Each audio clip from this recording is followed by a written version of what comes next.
Have you ever noticed how, how quick we are to, jump to the worst possible conclusion about why someone did something? Especially, if they do something that affects us negatively. Yeah.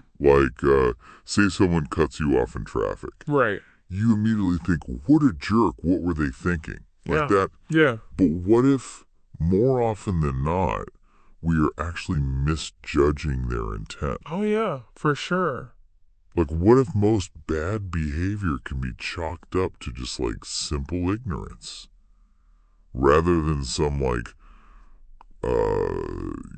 sinister master plan. It's a very human reaction. We like to personalize situations and perceive malice where it might not exist. Okay, so let's talk about that. Instead of, always assuming the worst in people, is there, a more productive approach?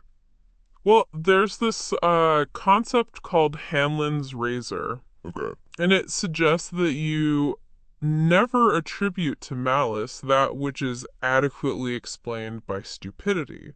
Hmm. It's a mental model that encourages us to consider alternative explanations for someone's actions before assuming ill intent. Stupidity, though, that feels kind of harsh, doesn't it?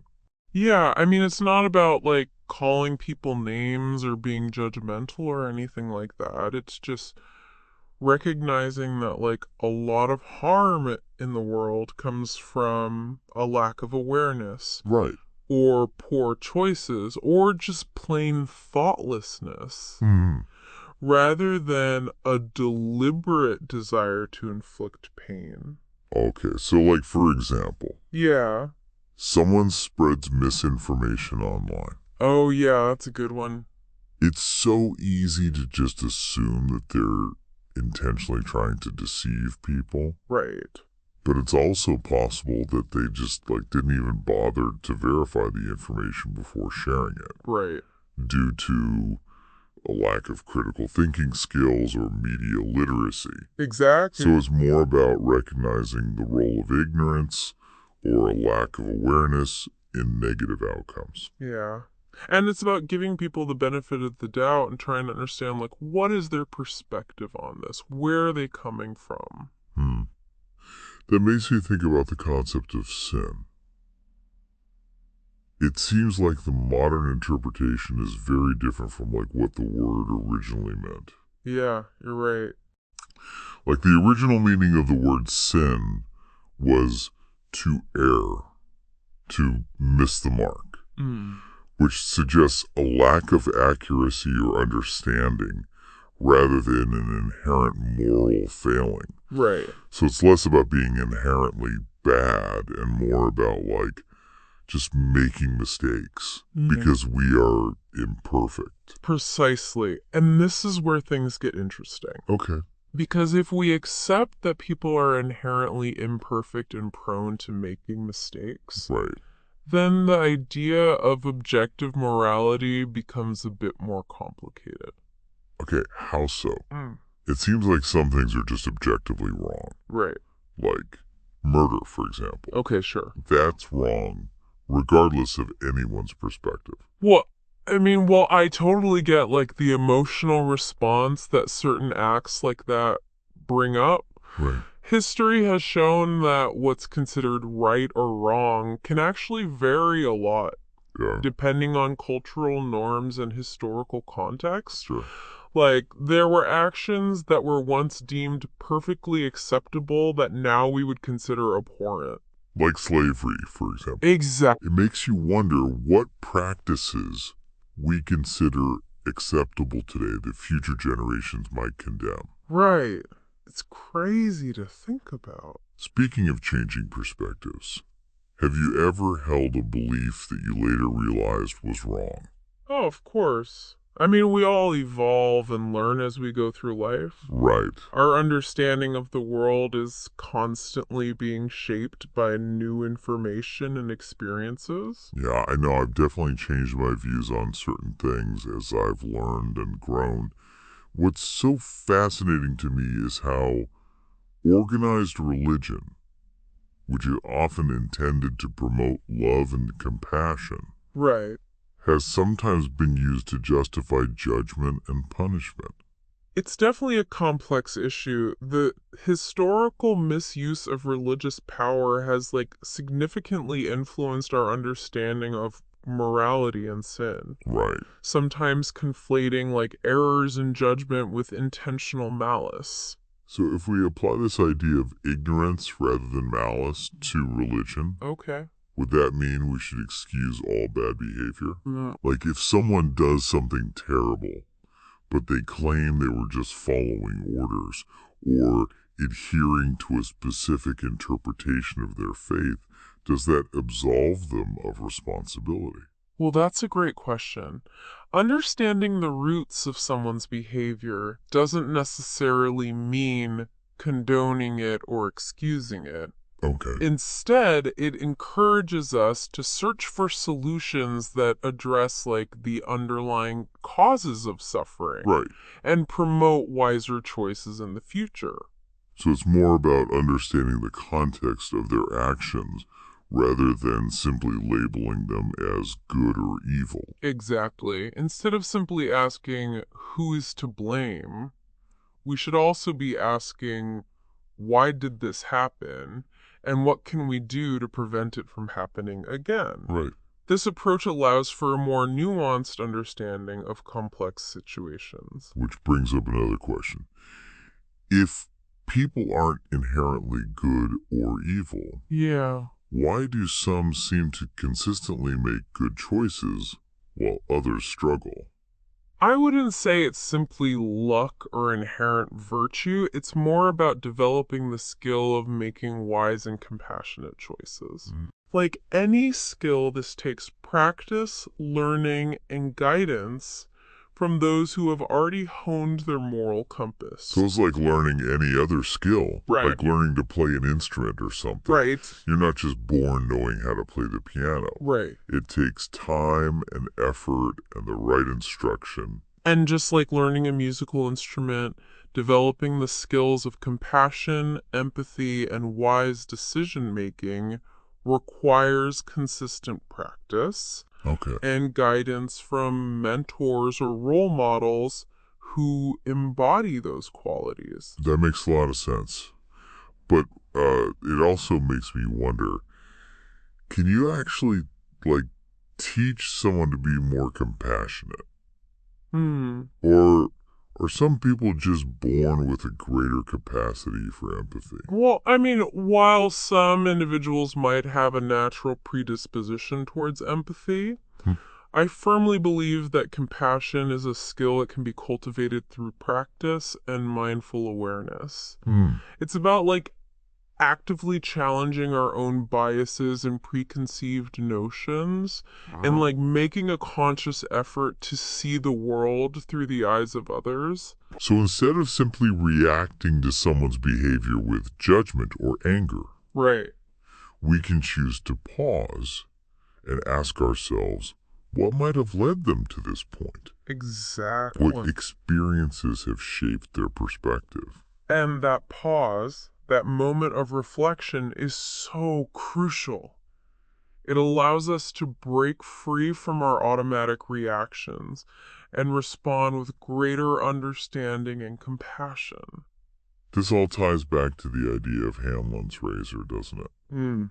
Instead of assuming malice, we consider the possibility that someone's actions might come from ignorance. Right. Or a lack of awareness, or even just a bad day. Absolutely. Yeah. And applying Hamlin's razor in our daily lives can be seriously transformative. Okay. It allows us to approach challenging situations with more empathy and less judgment. This doesn't mean that we condone harmful behavior, but it does encourage us to see the humanity behind the actions. It's like that saying, everyone you meet is fighting a battle you know nothing about. Be kind. Always. Right. You can't always know what's going on in someone else's life or what challenges they're facing. That's so true. And it highlights the importance of extending grace and understanding to those around us. Right. Because we never know the full story behind someone's actions, and often Those actions are driven by pain, fear, or confusion rather than malicious intent. So how do we actually apply this principle of compassion in our own lives? It's one thing to talk about it theoretically, but how do we actually put it into practice when we encounter someone who's behaving badly? It starts with cultivating awareness. Notice those moments when you feel judgment or anger arising within you. Okay. Instead of reacting impulsively, take a deep breath and try to see the situation from the other person's perspective. It's almost like hitting the pause button on our emotions. Yes. And choosing a different response. Exactly. It's about responding rather than reacting. Okay. And often that means choosing compassion over condemnation. Okay, but doesn't this approach require us to be like pushovers? What about setting boundaries and holding people accountable for their actions? Well, compassion doesn't mean that we become doormats or tolerate harmful behavior. Right. We can still set healthy boundaries and hold people accountable for their actions. Okay. While also acknowledging their humanity and their potential for growth. So it's about finding that balance between compassion and accountability. Yeah. Recognizing that people can make mistakes and learn from them without excusing harmful behavior. Precisely. It's about understanding that people are complex. Right. And their actions are often driven by a multitude of factors. By approaching situations with curiosity and empathy, we open ourselves up to the possibility of understanding those factors and finding more constructive solutions. But what about those instances where someone commits a truly horrific act? Is it even possible to apply compassion in those situations? That's a really challenging question, and there are no easy answers. However, even in the face of terrible acts, we can still strive to understand the circumstances that led to those actions. It's not about condoning the behavior, but rather recognizing that even the most heinous acts are often born out of a complex web of personal trauma, societal influences, and distorted thinking patterns. So even in those extreme cases, there's still room for compassion. Yeah. Not for the act itself, but for the human being behind the act. I believe so. It's not about excusing or minimizing the harm caused. Right. But it is about acknowledging that even those who commit terrible acts are still human beings, capable of change and redemption. It's a pretty radical concept, but it also feels incredibly hopeful. Because it suggests that even in the darkest of situations, there's still a glimmer of light. Right. A possibility for healing and transformation. And that hope, that belief in the possibility of change is essential. It's what fuels our efforts to build a more compassionate and understanding world. Okay. A world where we approach each other with empathy, even when it's difficult.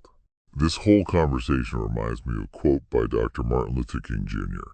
He said, "Darkness cannot drive out darkness. Only light can do that. Hate cannot drive out hate. Only love can do that." It seems like that's what we're talking about here. Choosing love and understanding over judgment and condemnation. That's a beautiful way to put it. And it really highlights the transformative power of compassion.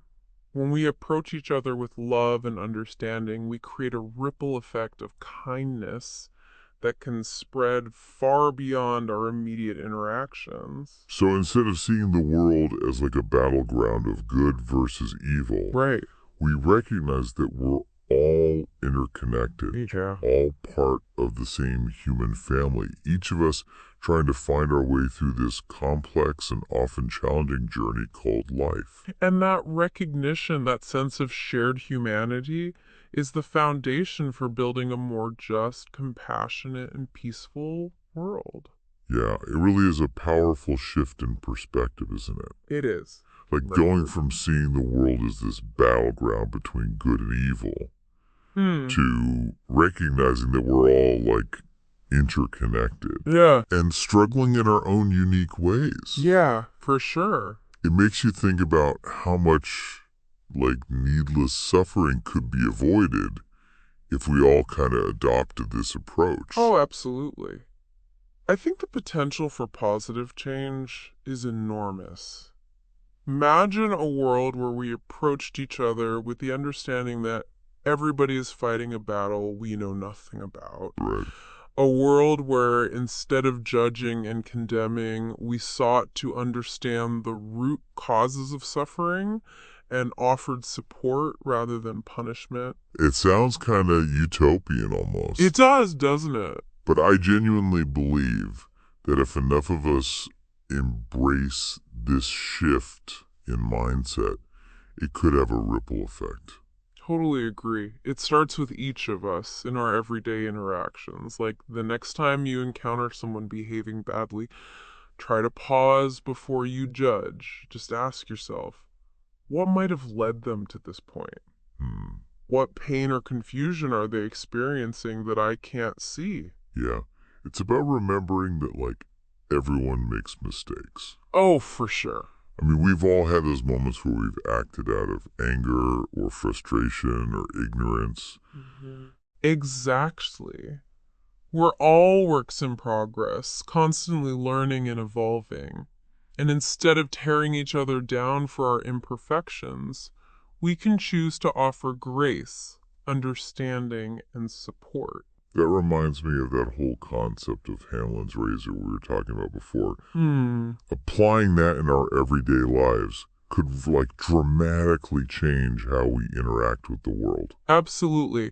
Instead of immediately attributing negative actions to malice, we can consider the possibility of stupidity or ignorance. Right. Or even just plain human error.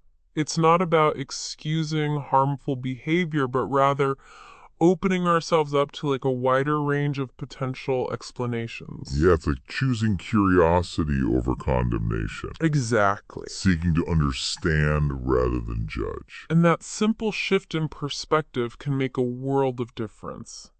Not only in our relationships with others, but also in our relationship with ourselves.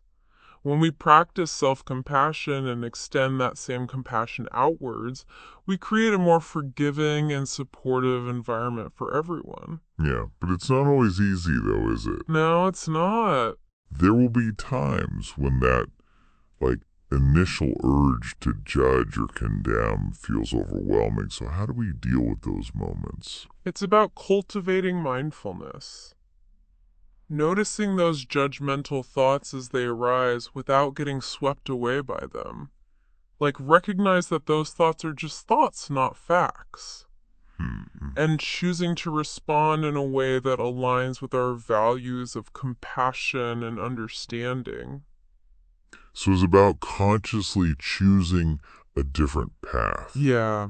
Even when our emotions are pulling us in another direction. Exactly. It's about taking responsibility for our reactions and choosing to respond in a way that contributes to a more positive and compassionate world. It's a lifelong practice, isn't it? It is. This whole, like, journey of cultivating compassion and understanding. It is, but it's a journey worth taking. Because ultimately, it's the path that leads to greater peace, both within ourselves and in the world around us. Couldn't have said it better myself. Yeah. This has been like a really enlightening conversation. Thanks for taking the time to talk about all this with me. My pleasure. It's been a joy to explore these ideas with you. And to our listeners, if you're looking for a fun and energetic reminder to not take ourselves too seriously and to like acknowledge those moments of stupidity we all experience, I highly recommend checking out the song Walk Idiot Walk by the Hives. Oh yeah, that's a good one. It's a great reminder that like we all have those moments where we miss the mark. Right.